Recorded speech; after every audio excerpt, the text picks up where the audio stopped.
Como a gente aplica isso em localização? Então, essa aplicação do filtro de partículas é chamada de Monte Carlo Localization, né? A localização de Monte Carlo. Foi proposta lá no final, né, dos anos 90, 99, por Delaerte, e Trum e Burger, os principais caras da área. Né? O Trum era o último autor do trabalho. Até hoje, essa é a técnica, né, que é o gold standard, né? A técnica que resolve problema de localização. Aí o que vai mudar são formas de aplicar essa técnica, mas até hoje eu quero localizar o robô em um ambiente, eu tenho um mapa, eu não sei onde ele está, é localização global, Monte Carlo Localization. Tá? O que eles fizeram na época? Né? Então, eles definem, né, que a distribuição de probabilidades que se busca é a que estima a pose do robô. Essa pose, né, vai ser composta, vai ser determinado por um conjunto de partículas. As partículas vão ter pesos. Cada partícula é uma hipótese de uma pose. Partículas vão ser propagadas de acordo com uma distribuição proposta. E essa distribuição proposta vai ser dada pelo modelo de movimento. Né? Então, isso vai ser a predição. Ou seja, o peso não, a amostragem inicial é dada pelo modelo de movimento. Então, eu estava num estado xt-1 e apliquei uma ação UT, eu vou sortear uma posição de acordo com o modelo de movimento. E aí a gente viu lá, quando eu falei de modelo de movimento, né, modelo de observação, que era importante, quando se define um modelo de movimento, ter uma forma de amostrar posições a partir desse modelo. E isso é importante para cá, né, para poder utilizar num filtro de partículas para localização. Então a proposta vai ser isso: estimar, né, uma nova partícula a partir né, do que se tinha no instante anterior, considerando o modelo de movimento, e a correção vai ser com o modelo de observação. Ou seja, qual era a minha distribuição proposta? É a estimativa da probabilidade do estado do robô, dado, né, o que eu já vi, né, tudo que o robô viu até o instante anterior e todas as ações que ele teve. Qual é a distribuição alvo? A mesma, né, a mesma probabilidade do estado do robô, considerando tudo que ele viu até o instante anterior, tudo que ele né, já se movimentou, mas também considerando a última observação. Então é exatamente aqui seria o belief considerando só o movimento e aqui o belief considerando também a observação. A alvo é essa, a proposta é essa. Por isso que essa pesagem pode ser dada pelo modelo de observação. Tá? Aqui está o algoritmo de Monte Carlo. Como é que é o estado do robô? É um conjunto de partículas. Tá? Esse X aqui. Eu tinha um conjunto de partículas no instante anterior, T-1, foi aplicada uma ação, o T, foi observado ZT e eu tenho um mapa conhecido, M. A minha saída é um novo conjunto de partículas, isso aqui é igual a antes. Gera novas partículas a partir das partículas anteriores. Então é bem assim. Para cada uma das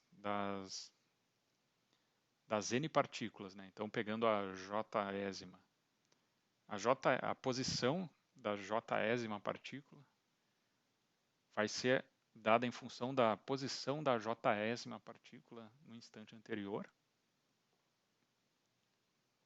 Ou seja, eu tenho pego para cada uma das partículas que eu tenho, vou lá, pego a primeira, pego uma delas, aplico um movimento com uma certa probabilidade, né? Então isso aqui é uma amostragem. O robô andou 1 metro para frente.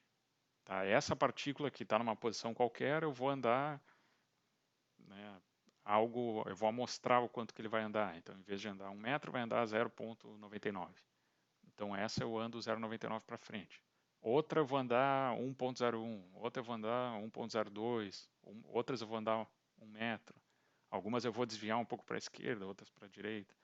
Tudo isso depende de como a gente definiu o modelo de movimento. Então depende o quanto que a gente modelou lá se a gente lembrar, tinha os parâmetros para incerteza de movimento angular, incerteza de movimento na direção transversal e assim por diante. Tá, então depende de como foi modelado o modelo de movimento, essas partículas vão se espalhar. Tá? Faz isso para cada uma das partículas, pesa cada uma delas baseado no modelo de observação. O que o modelo de observação vai fazer? Então eu tenho uma partícula numa posição aqui, ó, xt, j, né, a jésima partícula. Pego essa posição, boto ali uma hipótese naquela posição, considero o mapa, vejo o que essa partícula deveria estar enxergando, ou seja, eu conheço o mapa, o que a partícula deveria enxergar, aí eu vejo, sei lá, ela teria que enxergar um obstáculo a 2 metros de distância. E aí eu comparo com o que o robô viu, com esse ZT. O robô viu um obstáculo a 3 metros de distância. E aí eu dou um peso para isso. Então o robô viu um obstáculo a 3 metros. Partículas que estiverem em posições que observariam um obstáculo a 3 metros vão ganhar um alto peso. Se for diferente disso, eu tenho uma partícula que não viu obstáculo nenhum ou que está muito perto de obstáculo, ela vai ganhar um peso mais baixo. Tá? Então se faz isso para cada uma das partículas. E aí isso, né, por enquanto a gente tem um conjunto de partículas em posições aleatórias, tá, baseadas no modelo de movimento, mas que tem um peso. O que vai ser feito no resampling é pegar dentre essas aquelas que tiverem melhor peso. A gente vai sortear, as que tiverem peso alto vão ter maior chance de serem sorteadas, as que tiverem peso baixo tem grande chance de não serem sorteadas, e aí na próxima geração de partículas elas não existem mais. E é isso. Faz isso toda vez, então qual é o custo do método? Né? Bom, eu tenho N partículas, eu preciso gerar N novas partículas, pesar N partículas e regerar N partículas. E tudo isso aqui é linear. Né? Então, é um algoritmo que cada iteração é linear na quantidade de partículas que se usa. Como reamostrar? Então, como que a gente pode fazer executar essa linha? Né? Gerar uma partícula com probabilidade proporcional ao peso que as partículas têm. A ideia, né, é isso aqui, né, a sobrevivência do mais forte, né, do que está mais adaptado, do melhor. Vamos supor, uma coisa que se faz, né, geralmente, é criar uma roleta. Então, simular um sorteio de uma roleta, uma bolinha que tu joga, e ela vai cair em algum ponto dessa roleta com probabilidade, né, totalmente aleatória, mas a chance de cair em um espaço maior, por exemplo aqui, W3, né, W3 é, sei lá, vamos chutar que é umas 5 vezes o espaço de W1. Então a chance da bolinha cair em W3 é 5 vezes maior de cair em W1. Tá? Então é fazer um sorteio. Primeiro se cria, né, essa roleta. Na prática vai ser um vetor. A gente vai concatenar os pesos de todas as partículas em sequência. E aí sortear um número aleatório e ver em qual caiu. Então isso aqui é o método da roleta. Se eu tenho N partículas, eu faço esse sorteio N vezes. Né? A chance no final é que essas N amostras estejam espalhadas pela roleta. E aí, obviamente, áreas maiores vão ter mais amostras que vão cair ali. Mas isso é aleatório. Tá? Então pode ser que se der um azar danado que caia muitas vezes amostras aqui, caiam poucas vezes aqui. É improvável, mas pode acontecer. Tá? Então, para evitar esse tipo de problema, tem uma outra forma, um outro algoritmo de seleção, outro algoritmo de reamostragem, que é essa amostragem universal estocástica, que seria uma amostragem de baixa variância, que é um truque que não gera amostras totalmente aleatórias, mas tem uma certa aleatoriedade. Qual é a ideia? É considerar que se eu tenho N amostras, eu vou criar essas N setas aqui, que vão nos dizer quais amostras escolher. Então, por exemplo, se eu escolhi a amostra que está aqui onde eu estou com o mouse, eu vou obrigatoriamente escolher uma outra amostra que está a uma distância 1 sobre n, que é aqui. Depois mais uma que está 1 sobre n, e assim por diante. Aí, ok, onde está a aleatoriedade aqui? A aleatoriedade é que tu pode rodar isso aqui. Então, onde vai cair a primeira é aleatório. Tá? É aleatório dentro de um espaço de 1 sobre n. É aleatório. Depois que essa caiu, as outras vão estar a uma distância de 1 sobre n dela.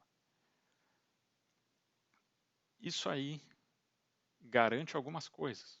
Por exemplo, se eu tenho uma região aqui, uma partícula que tem um peso maior do que 1 sobre n, essa partícula com certeza vai ser sorteada. Se o peso dessa partícula é k vezes 1 sobre n, ela vai ser sorteada no mínimo k vezes. Tá? Pode mudar um pouquinho, uma a mais, uma a menos. Depende de como cair ali. Né? Mas vai ser sorteada. Se eu tenho uma partícula com um peso muito pequeno, ela pode ser sorteada. Ela ainda pode ser. Mas a chance dela ser sorteada é proporcional ao tamanho, né, dessa região sobre a distância entre cada uma das amostras aqui. Né? Ou seja, quanto é o peso dela sobre 1 sobre n. Tá? Então, existe a chance, mas né, é improvável. Né? Partículas com baixo peso, improvável que sejam sorteadas. Então, a ideia desse sorteio com esse método de amostragem universal estocástico é garantir que se eu definir lá na minha pesagem que eu tenho partículas boas, que elas vão ser selecionadas. Tá?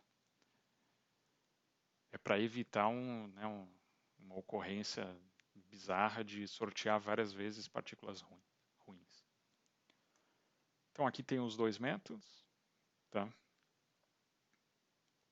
Na prática, o método tradicional da roleta funciona. Por quê? Por ser altamente improvável de acontecer isso que eu falei. Né?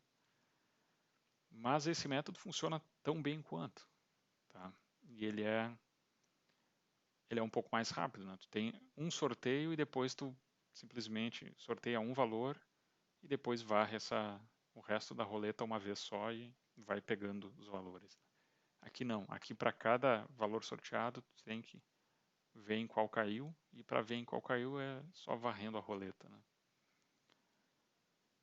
Então, ou pode ser um pouco melhor do que varrer a roleta se tiver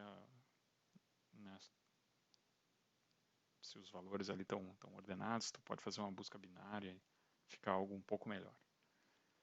Mas, de forma geral, qual vai usar, tanto faz, né? Não é tão crítico usar um ou outro. Então, por fim, mostrar um exemplo.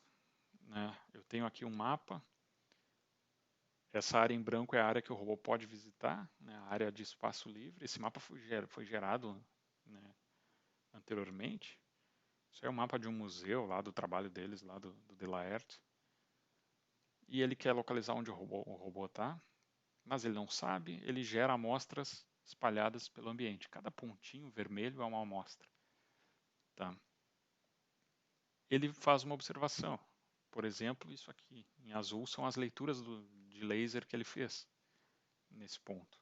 Ele vai pegar essas leituras, aplicar em cada uma, em cada um dos pontinhos vermelhos, ele vai ver o que a partícula estaria enxergando e comparar com isso aqui.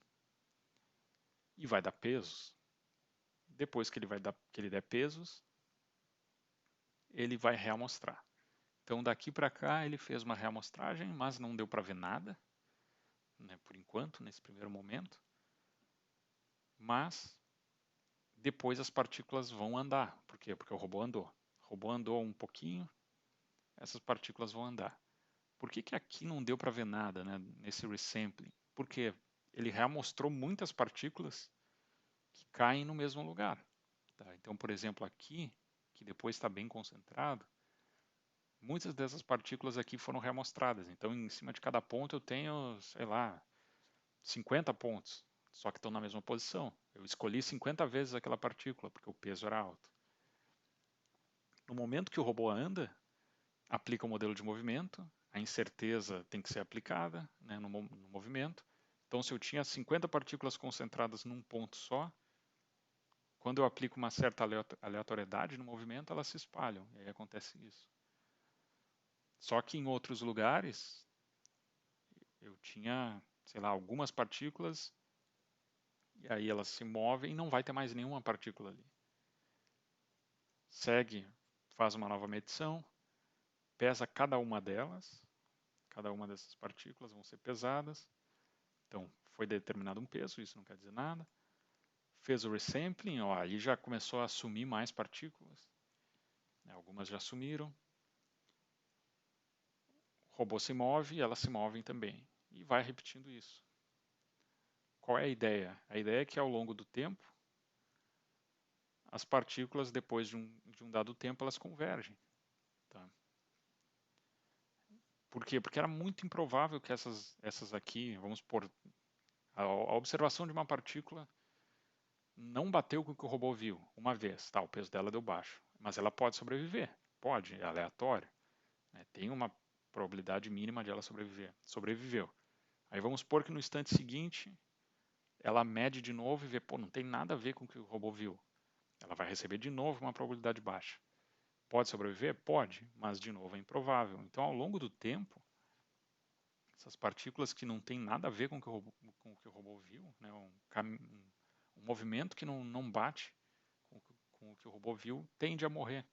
E aí o robô, a nossa distribuição de partículas vai convergir para a posição correta, que é ali onde está marcado. Então é assim que funciona o filtro de partículas. É um método muito interessante e funciona muito bem. Tá? E funciona para localização com os mais diferentes tipos de modelos de movimento e modelo de observação. Ok?